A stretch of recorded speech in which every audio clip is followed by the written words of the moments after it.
इंशाल्लाह अगर किसी को मुझसनी की आदत है तो इस वीडियो को देखने के बाद वो कहेगा आपका शुक्रिया, मैं ठीक हो गया हूँ। इंशाल्लाह ये प्रेजेंटेशन इसका इलाज फराहम करेगी। मैंने कई घंटे की वसी तहकीक की है और ये कहना तो बहुत आसान है कि ये हराम है, ऐसा ना करो, लेकिन नफ्सियाती और साइंसी तौर पर मुझसनी एक पेचीदा अमल है जो हमें दिखाता है कि ये आदत लोगों को एक हद से आगे ले जा सकती है। आप ये सुनकर हैरान रह जाएंगे कि एक दिन हमें एक ईमेल मौसूल हुई जिसमें लिखा गया था, मुझे मुझसनी की लत है, मैं फाहिश फिल्में देखना नहीं छोड़ सकता। लिहाजा हमने कुछ करने का सोचा, हमने ये वीडियो बनाई। इस प्रेजेंटेशन के आखिर में आपको इस आदत से छुटकारा पाने के 2 तरीके बताए जाएंगे, तो इसे गौर से सुने। किसी दिन आप शादी करेंगे, आपकी बीवी और बच्चे होंगे। आपके बच्चों को मुझसनी जैसी मुश्किलात का सामना करना पड़ सकता है और उनके वालिदैन के तौर पर यह आपका फर्ज बनता है कि इस अमल से रोकने में उनकी मदद करें। इसलिए हमें इस मसले का सामना करने के लिए तैयार रहना चाहिए और इससे भी कोई फर्क नहीं पड़ता कि अगर आप मुल्हिद, मुसलमान या ईसाई हैं। ये अमल करने पर सबको पछतावा होता है। पोर्नोग्राफी एक आलमी इंडस्ट्री है। इसके मुतालिक आदादोशुमार सुनकर आप हैरान रह जाएंगे। मेरे दोस्तों, यकीन करना मुश्किल है लेकिन अमेरिका में ये पोर्न साइट्स कानूनी हैं। वहाँ पोर्नोग्राफी बिल्कुल आम है। अंदाजा लगाएं कि 2014 तक अमेरिका में कितनी फाहिश साइट्स थीं। 2014 में 45 लाख फाहिश वेबसाइट्स थीं। और मैं यहाँ इंफरादी तस्वीर या वीडियोस के बारे में बात नहीं कर रहा।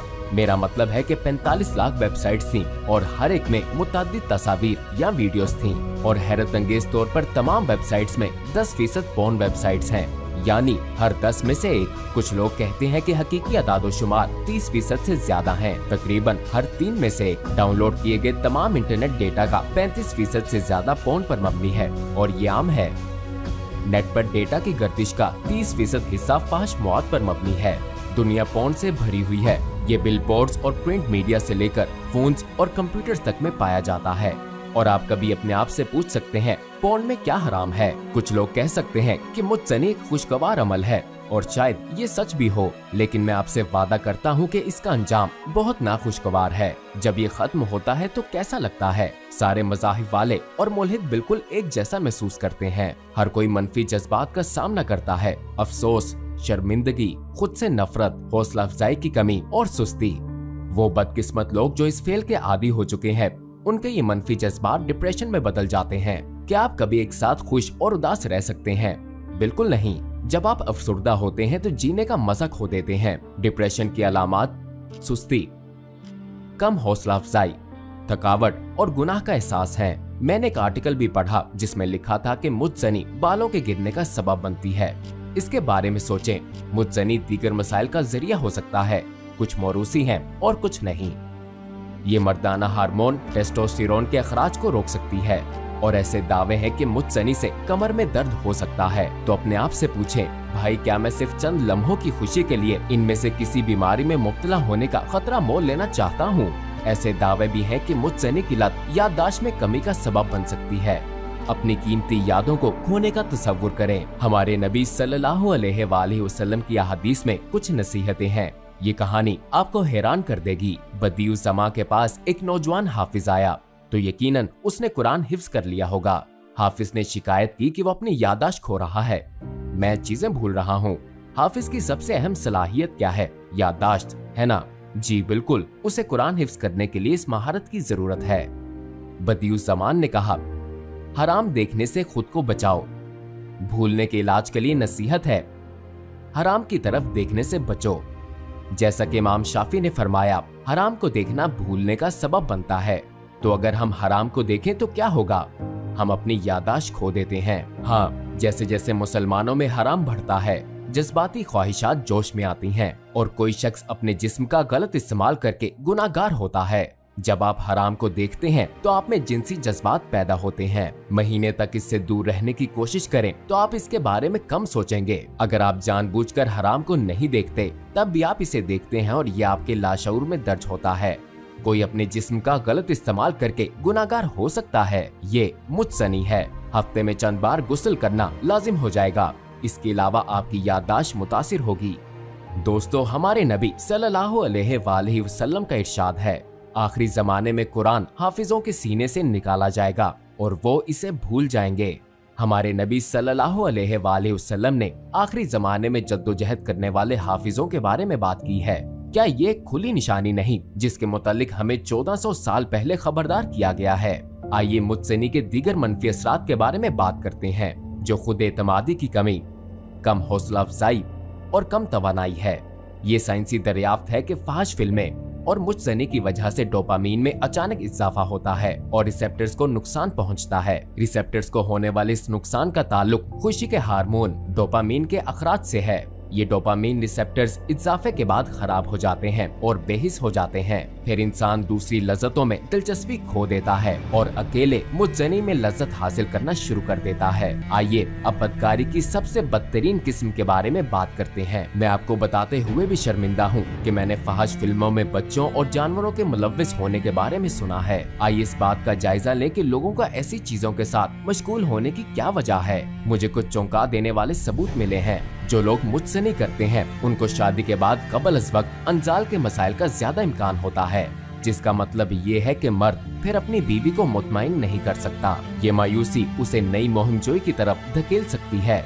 बहुत से मर्दों के लिए नामर्दी ज़हनी सदमे का सबब बन सकती है। मैं आपको गलत तफसीलात नहीं बताऊंगा। क्या आप जानते हैं कि हर वक्त फाहिश वीडियोस देखने वाले के साथ क्या होता है? मुसलसल मॉडल्स की फाहिश वीडियोस देखने के बाद वो अपनी बीवी की ख्वाहिश खो बैठता है। वो उसका मवाजना वीडियोस में मौजूद लड़कियों से करने लगता है। उसकी खूबसूरती का ख्याल मॉडल्स की फाहिश तस्वीर देखने की वजह से बदल जाता है। वो अपनी बीवी में दिलचस्पी खो देता है और खानदान टूटना शुरू हो जाता है। मैं आपसे पूछता हूँ, मजबूत शादी की बुनियाद क्या है?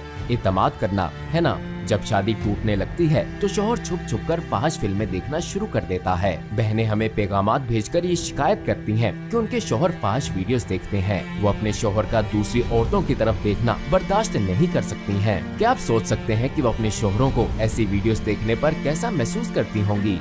जिन बहनों के शौहर ऐसा करते हैं वो फिर अपनी खूबसूरती पर शक करने लगती हैं। वो अपने आप को नापसंदीदा समझती हैं और महसूस करती हैं कि उनके साथ धोखा हुआ है। मुज्जनी की वजह से डोपामीन रिसेप्टर्स की तबाही लोगों को मजीद मुज्जनी करने पर मजबूर करती है। अगर किसी को शहवत अंगेज वीडियोस देखने की आदत है तो वो बाद में इससे मुतमईन नहीं होता और मजीद की ख्वाहिश करता है। ज्यादा से ज्यादा रियानियत, आला म्यार में वो HD तस्वीर तलाश करने लगता है। म्यारी तस्वीर के लिए उसकी भूख बढ़ जाती है।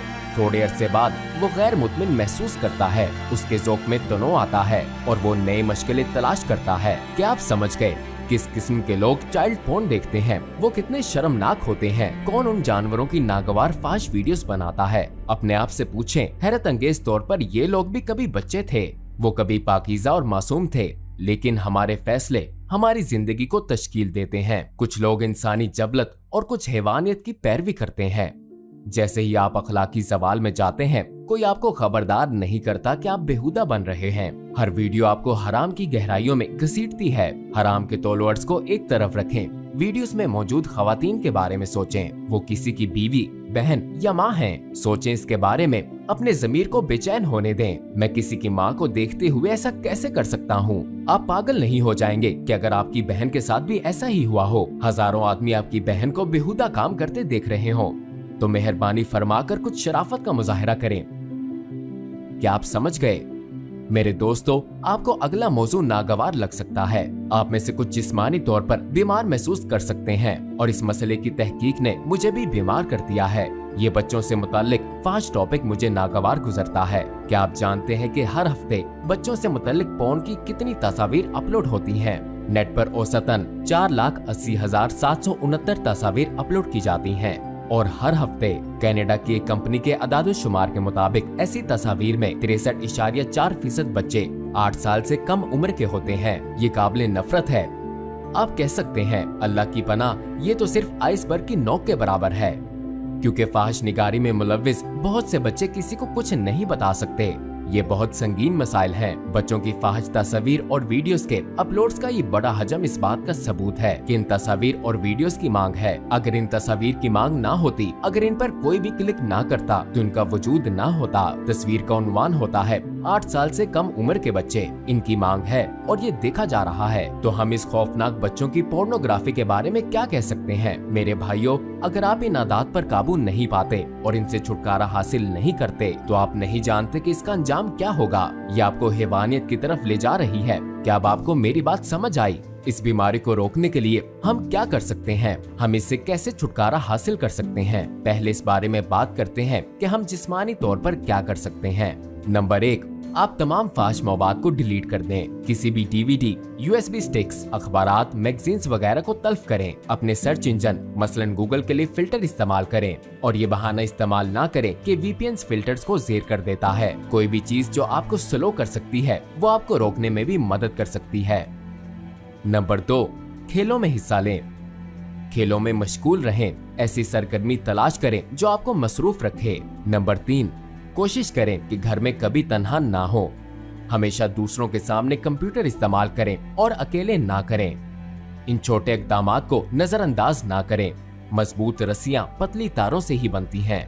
नंबर 4, ठंडे पानी से नहाने की कोशिश करें। ठंडे पानी से गुस्ल खास तौर पर हवस के जज्बात से छुटकारा पाने में मदद करता है। अपने आप को बीमार ना करें। मैंने मुतअद्दिद ज़राए से सुना है कि ठंडे पानी का गुस्ल मौसर होता है। नोफैब कम्युनिटी के अराकीन बाकायदगी से ठंडे पानी का गुस्ल लेते हैं।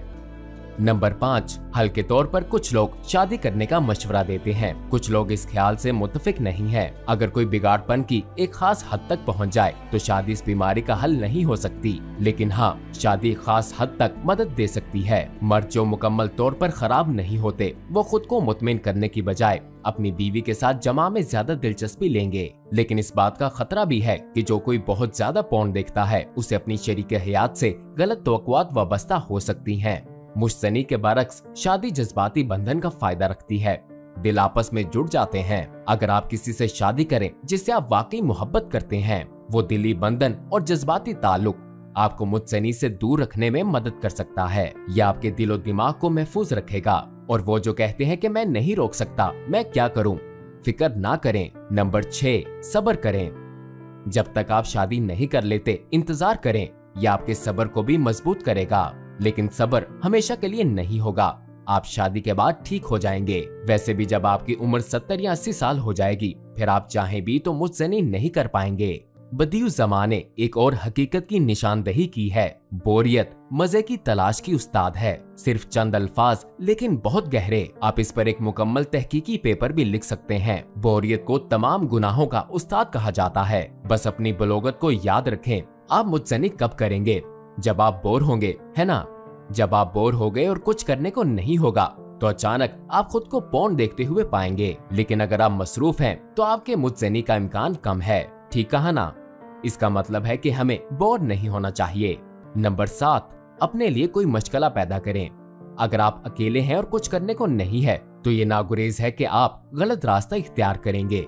कोई हुनर सीखें, मसलन अपने आप को फोटोग्राफी में मसरूफ रखें, या अगर आपके पास पैसा है तो दुनिया की सैर पर जाएं। अपने फारिग वक्त को मशागिल से भरें।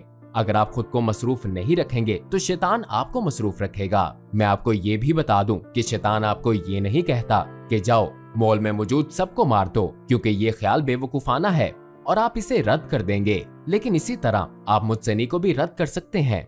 इस गुफ्तगू का मकसद भी यही है। मैं मुतज़नी के खिलाफ एक तस्वुर पैदा कर रहा हूँ। मैं मुतज़नी को रद्द कर रहा हूँ।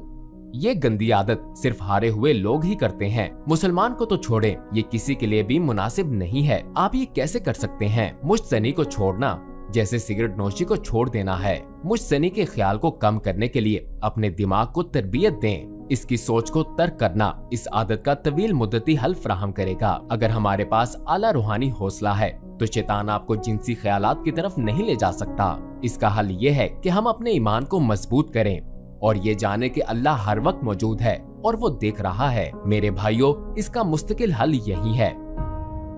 मुताले में मसरूफ रहें। आपको कुरान की तफसीर पढ़नी चाहिए, जैसे कि रसाला नूर है। यह आपके ईमान को मजबूत करेगा। कोई एतराज कर सकता है कि भाई क्या मैं ईमान नहीं रखता, क्या मैं काफिर हूँ? मेरे भाई, अगर ऐसा कोई मसला है तो मैं फैसला करने वाला नहीं हूँ। लेकिन हाँ, हमारा ईमान कमजोर या मजबूत भी हो सकता है। ईमान के 3 दर्जे हैं। पहला, मालूमात के जरिए जानना। दूसरा, देखकर जानना। और तीसरा, एहसासात से जानना। बदियुज़्ज़मा एक मकाले में लिखते हैं, अगर तुम पहाड़ के पीछे धुआं उठता देखो तो समझ जाते हो कि पहाड़ के पीछे आग लगी हुई है। ईमान की पहली सीढ़ी मालूमात से जानना है। आपने देखा नहीं लेकिन जानते थे। मैं पहाड़ की चोटी पर चढ़ा, नीचे देखा और आग दिखी। आंखों से देखना ईमान में आला दर्जा है।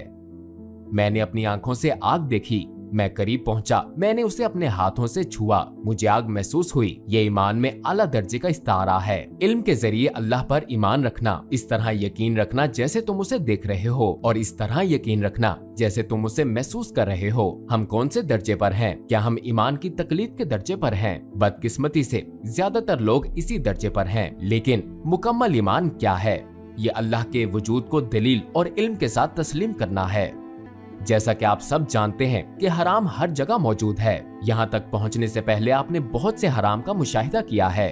आप इसके खिलाफ सख्त कोशिश कर रहे हैं और हम आखिरी जमाने में रह रहे हैं। आपको हमारे नबी सल्लल्लाहु अलैहि वसल्लम से बहुत प्यार है। आप अपनी नमाजें अदा करते हैं, लेकिन कभी कभार आप अपनी ख्वाहिशात में डूब जाते हैं। मेरे भाई, अगर आपको पशेमानी महसूस होती है तो यकीन जाने कि ये आपके ईमान की मजबूती है। ये आपके ईमान का सबूत है, खा किसी भी दर्जे का हो।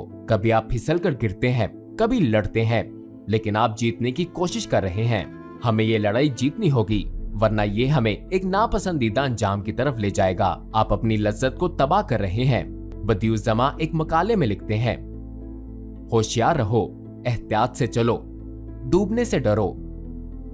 मत डूबो एक लुकमे में, एक लफ्ज, एक बीज, एक चमक, एक निशानी में। आपके पास कुछ वसी रूहानी सलाहियतें हैं जो गुनाह करने पर बेहिस हो जाती हैं। हम सब के पास एक ही बहाना है कि एक दिन मैं नमाज शुरू करूंगा। अगर हम अपने दिलों को जख्मी करना जारी रखेंगे तो जब वो दिन आएगा तब ना हम में ताकत होगी, ना हिम्मत रहेगी। हमारे नबी सल्लल्लाहु अलैहि वसल्लम ने फरमाया, हर गुनाह एक धब्बा है जो दिल को उस वक्त तक स्याह करता है जब तक ये ईमान की रोशनी को दिल से ना निकाल दे। क्या उन्होंने हमें खबरदार नहीं किया? लेकिन अगर आप अपने आप को गुनाहों से बचाएं, तौबा करें, अल्लाह को राजी करें और कहें, बस मैं कर सकता हूँ, मैं इसे छोड़ सकता हूँ। इसकी सजा है और साइंसी और नफ्सियाती दोनों लिहाज से मनफी असरात हैं। मैं इसे क्यों ना छोड़ दूं? यहाँ तक कि मेरे वालिद के साथ में चैनल तब्दील कर लेता हूँ जब कुछ नामुनासिब जाहिर हो। जब मैं अपने वालिद के बगैर अकेला हूँ तब भी मेरा रब मुझे देखता है, फरिश्ते मुझे देखते हैं। मैं रसूलुल्लाह सल्लल्लाहु अलैहि वसल्लम के सामने कैसे पेश होऊंगा? मेरे दोस्तों, अगर आपको रास्ते पर हराम नजर आए तो अपनी आंखें नीची रखें, सर झुका दें और अपने कदम गिने। जब तक आप हराम से गुजर ना जाएं, अपना सर नीचे ही रखें। क़यामत के दिन जब आप सर उठाएंगे तो रसूलुल्लाह सल्लल्लाहु अलैहि वसल्लम को देखेंगे जैसे एक बीज ज़ेरे ज़मीन चला जाता है और इससे सब्ज फूल निकलता है। ऐसे ही मेरे भाइयों, हम भी ज़ेरे ज़मीन जाएंगे, फिर हम जन्नत में एक नई जिंदगी का आगाज करेंगे इंशाअल्लाह। क्या ये मुमकिन है कि अल्लाह सुब्हानो ताला जो बीजों में फूलों की जिंदगियों को महफूज रखता है, वो अपनी सबसे कीमती मखलूक को जमीन के अंदर छोड़कर इसे गायब होने दे? क्या ये मुमकिन है? नहीं। फूलों की तरह हम एक नई दुनिया में आंखें खोलेंगे। आप जन्नत और इसकी तमाम खूबसूरतियों को देखेंगे और बचाए जाने पर खुश होंगे। आप अपने आप से लड़े और शादी होने तक अपने आप को महफूज रखा। आपने सख्त मुकाबला किया और जंग खत्म हो गई। आपने इम्तिहान पास कर लिया, जन्नत आपकी मुंतजिर है। सबसे अच्छी बात यह है कि आप जहन्नुम से बच गए और अपने आप को अल्लाह के रसूल सल्लल्लाहु अलैहि वसल्लम के सामने पाएंगे। आप उन्हें गले लगाएंगे। मैं सख्त लड़ा, गिरा, तौबा की, लेकिन अब मैं यहाँ आपके साथ हूँ या रसूल अल्लाह सल्लल्लाहु अलैहि वसल्लम। आप उनके साथ एक ही दस्तरख्वान पर बैठेंगे। खत्म हो गया, इम्तिहान खत्म हो गया, आफत खत्म हो गई, मुसीबत खत्म हो गई, परेशानी खत्म हो गई। इन सब से बेहतर आप अल्लाह ताला को देखेंगे। एक हदीस में बयान है, दुनिया में 1000 साल तक खुशी से रहना जन्नत में 1 घंटे की जिंदगी के बराबर नहीं हो सकता, और 1000 साल तक जन्नत में रहना अल्लाह सुब्हानो ताला को 1 घंटे के लिए देखने के बराबर नहीं हो सकता। इस खुशी का तसव्वुर करें, 1000 साल तक जन्नत में रहना अल्लाह सुब्हानो ताला को 1 घंटे देखने के बराबर नहीं हो सकता। सोचें, कोई खुदा है जिसने आपको पैदा किया, आपके साथ हमदर्दी की और उसी ने आपको रिस्क भेजा। उसने आपकी माँ को शफकत से आरास्ता किया और आपकी माँ ने आपको अपने साए में पाला। आप अपने रब के सामने जितना बेहतर पेश होंगे वो उतना ही अपनी मोहब्बत का इजहार करेगा। इन नेमतों से दूर रहने का कोई फायदा नहीं। क्या ये इतना मुश्किल है? अल्लाह ताला ने लैलतुल कद्र में एक नेकी पर 30,000 अजर देने का वादा किया है। ठीक कहा ना? लैलतुल कद्र में एक के बदले 30,000 इनामात हैं। क्या आप नहीं समझते कि अल्लाह आपको जन्नत में ले जाना चाहता है? अल्लाह ये नहीं कहता ये गुनाह है, गुनाह करो और मैं तुम्हें जहन्नुम में डाल दूंगा। अल्लाह आपके गुनाहों को माफ करने के लिए हमेशा तैयार है। हम अपने रब के सामने हाथ फैलाएंगे और तौबा करेंगे। अगर हमें मुझसे की आदत है तो हम खुद से वादा करेंगे कि ये तमाम हो गई, खत्म हो गई और ये इसका एहतताम हो गया। हमें बिस्मिल्लाह कहना चाहिए और एक कदम आगे बढ़ना चाहिए। तौबा करें। अगर आप नौउम्र हैं तो आपको इस आदत से दूर रहना मुश्किल हो सकता है, लेकिन ये मत कहें जो है सो है। कहें मैं अपनी नमाज पढ़ रहा हूँ, इंशाअल्लाह मैं इस आदत से छुटकारा पा लूंगा। क्या अल्लाह ताला नहीं फरमाता नमाज बेहयाई और बुरे कामों से रोकती है? अगर आप नमाज में साबित कदम रहेंगे तो आपकी जिंदगी की तमाम परेशानियां दूर हो जाएंगी। आप समझ गए? हमने जो है सो है ज़हनियत को मुस्तरद कर दिया। बदियुज़्ज़मा कहते हैं गुनाह कुफ्र को जाहिर नहीं करता। हम जानते हैं कि नबियों के अलावा हर कोई गुनाह कर सकता है। ठीक कहा ना? वली अल्लाह भी गुनाह कर सकते हैं। क्या ये उन्हें काफिर बनाता है? नहीं। कभी कभार एक परहेजगार शख्स भी लाइल्मी के लम्हात में गुनाह कर सकता है। जब ऐसा हो जाए तो नदामत महसूस करना और तौबा करना जरूरी है। अगर आपको गुनाह करने के बाद ये एहसासात नहीं होते तो ये एक संगीन मसला है। अल्लाह हमारी हिफाजत फरमाए। हम यहाँ क्यों जमा हुए? ताकि हमारा ईमान मजबूत रहे। हम एक दूसरे को सहारा देते हैं, हम अपनी पूरी कोशिश करते हैं। इंशाअल्लाह अल्लाह सुब्हानो ताला हमें जन्नत में बिल्कुल आज की तरह इकट्ठा करेगा। अस्सलामुअलैकुम भाई और बहनों, हमने देखा कि हमारे 80% व्यूअर्स बाशुमूल इस वीडियो के हमारे चैनल के सब्सक्राइबर नहीं हैं। जैसा कि आप जानते हैं हम एक गैर मुनाफा बख्श तंजीम है और हमारी वीडियोस पर इश्तिहारात गैर फाल हैं। लिहाजा हम सिर्फ इसलिए इसकी दरख्वास्त कर रहे हैं ताकि सच्चाई को फैलाया जा सके। ये एक छोटा सा अमल लगता है, लेकिन इंशाअल्लाह ये बहुत से लोगों के लिए रहनुमाई का जरिया बन सकता है। आइए अब सब्सक्राइब बटन पर क्लिक करें और मिलकर टुवर्ड्स इटर्निटी का हिस्सा बने।